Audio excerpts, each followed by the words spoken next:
Hey everyone, Frank Menard here, and welcome to this week's video. Hey, this week I want to talk to you about one of the principles that doesn't get a whole lot of attention, but is probably one of the most valuable principles that we can live by. And it's called pleasing personality. It is the quiet power that opens every door.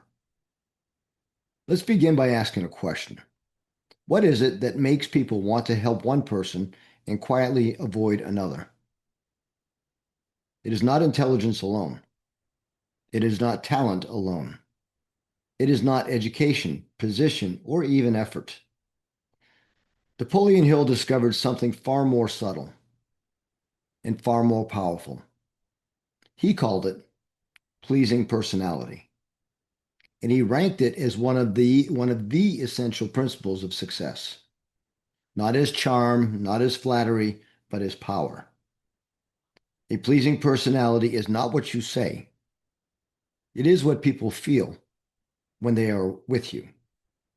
Before your words are judged, before your ideas are weighed, before your experience is considered.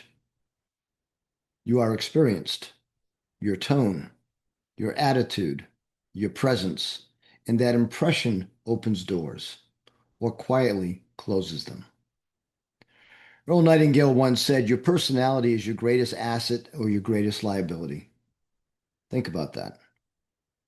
Your personality determines whether people lean in or pull away, whether opportunities come toward you or pass you by unseen.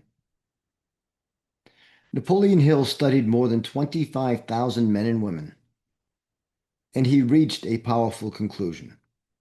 Most people do not fail because they lack ability. They fail because they lack tact, because they repel cooperation instead of attracting it. A pleasing personality is not about pretending. It is not about being agreeable at the cost of truth. It is about self-mastery. It is discipline made visible. It is emotional control in action.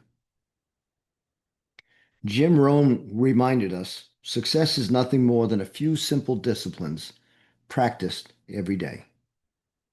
And one of those disciplines is how you treat people when there is nothing to gain. A pleasing personality shows itself in moments of pressure. How do you respond when things don't go your way? How do you speak when you disagree? How do you act when no one is watching? Kindness is not weakness. Courtesy is not softness. Patience is not passivity. They are strength under control. Brian Tracy said it clearly. Your success in life will be determined largely by how well you get along with other people. You may be right, but if you are harsh, people will resist. You may be capable, but if you are difficult, people avoid you. A pleasing personality does not diminish authority. It actually multiplies it. One of its greatest expressions is the ability to listen. Not waiting to speak, not preparing a response, but truly listening. Earl Nightingale once observed, people who listen well are rare and therefore in great demand. When you listen, you communicate respect. When you listen, you build trust. When you listen, you invite cooperation. Your personality is always working in business, in leadership, in your home, in your friendships. It's either attracting goodwill or creating resistance. There is no neutral. Napoleon Hill said, a pleasing personality is the key that unlocks the door of cooperation, and cooperation is the foundation of achievement. A pleasing personality cannot be faked for long. It grows from within. Earl Nightingale taught we become what we think about. If your thoughts are critical, your personality becomes sharp. If your thoughts are generous, your personality becomes magnetic. This is inner work, and inner work creates outer results. Men especially must hear this. Strength is not dominance. Leadership is not intimidation. True leadership is influence, and influence flows through character. If you want better relationships, become more disciplined internally.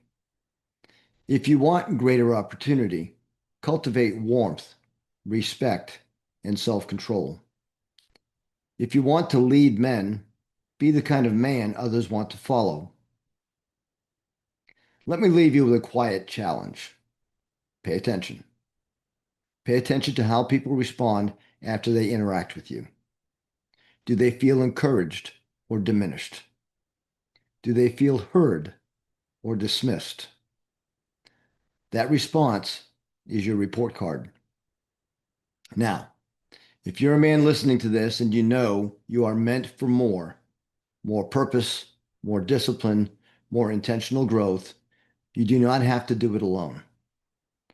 I facilitate a weekly men's mastermind called the 17 Club Men's Mastermind.